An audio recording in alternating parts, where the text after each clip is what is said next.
Vous êtes-vous déjà demandé qui étaient les personnages historiques importants mais oubliés? Alors, vous êtes au bon endroit.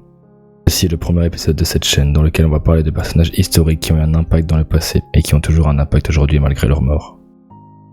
Ici Armand pour le premier épisode de C'est qui lui? Alan Turing est né à Maydaval, un quartier de Londres. Son père était fonctionnaire d'administration coloniale. Il s'appelait Julius Mathison Turing. Et sa mère s'appelait Ethel Sarah Turing. À partir de l'âge d'1 an, le jeune Alan est élevé en Grande-Bretagne par des amis de la famille Turing, car sa mère a rejoint son père qui était fonctionnaire dans l'Indiana Civil Service. Il revient au Royaume-Uni à la retraite de Julius en 1926. Très tôt, le jeune Turing montre des signes de son génie. On relate qu'il a appris à lire seul en 3 semaines. De même, il montra une affinité précoce pour les chiffres et les énigmes.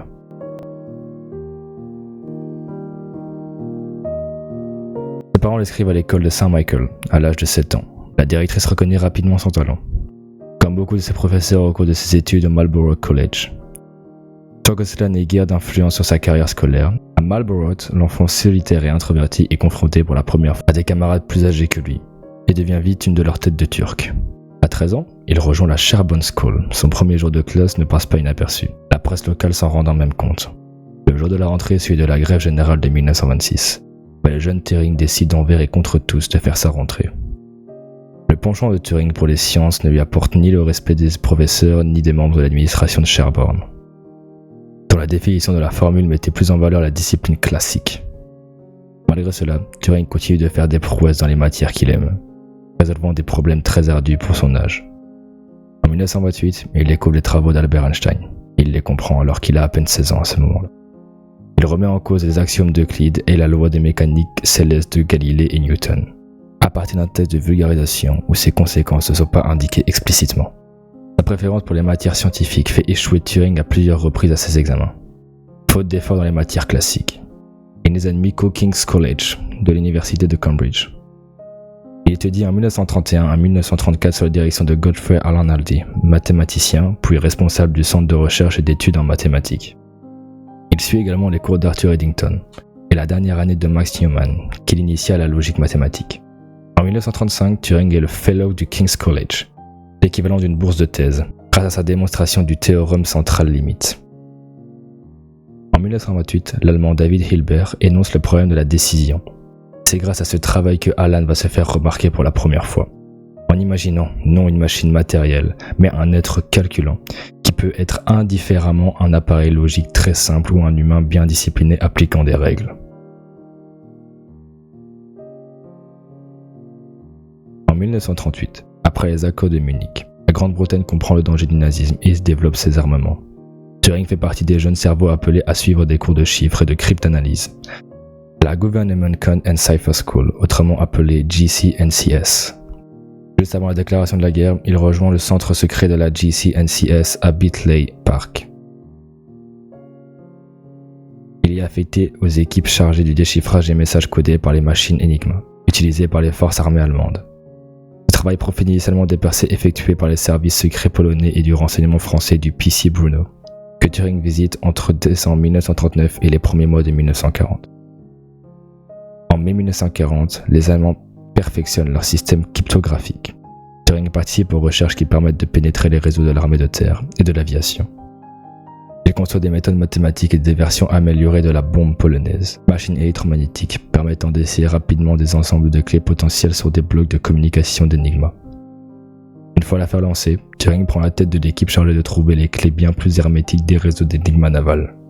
Les percées décisives redonnent à la Grande-Bretagne un avantage temporaire pour les batailles d'Angleterre, de Libye et de l'Atlantique.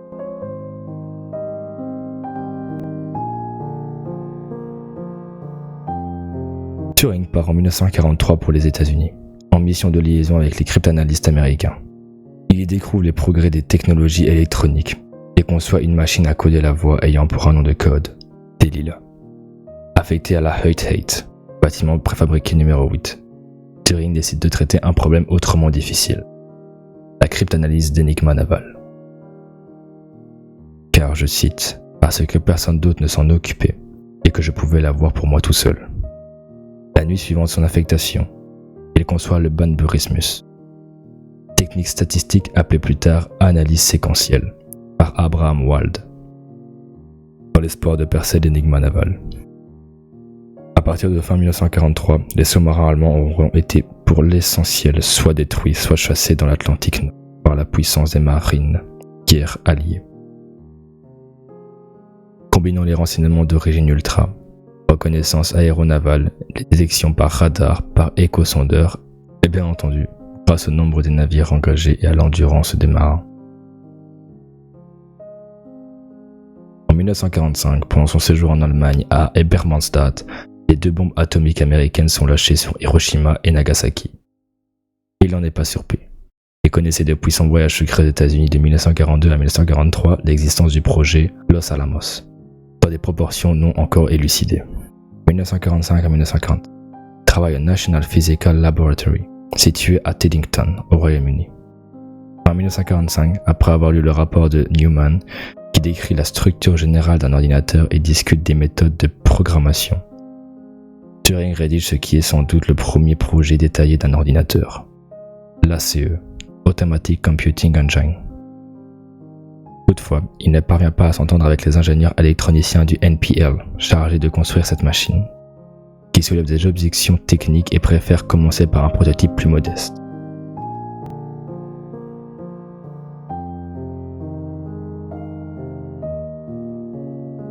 De Cambridge à Bletchley Park, Turing n'a fait aucun mystère sur son orientation ouvertement homosexuelle.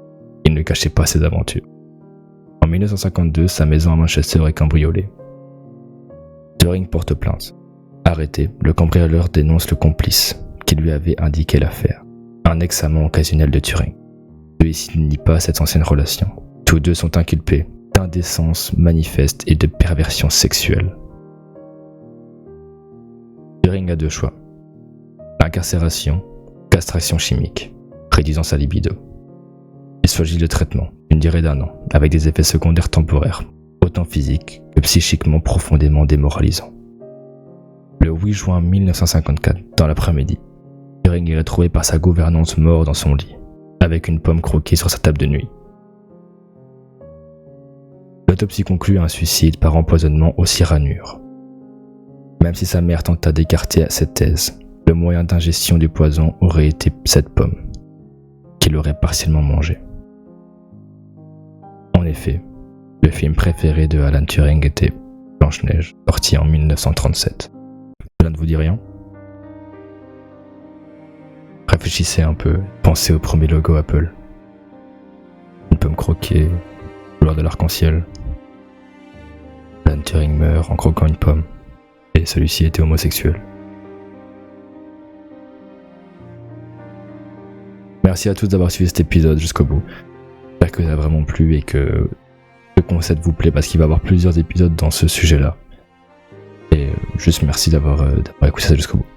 C'était Armand.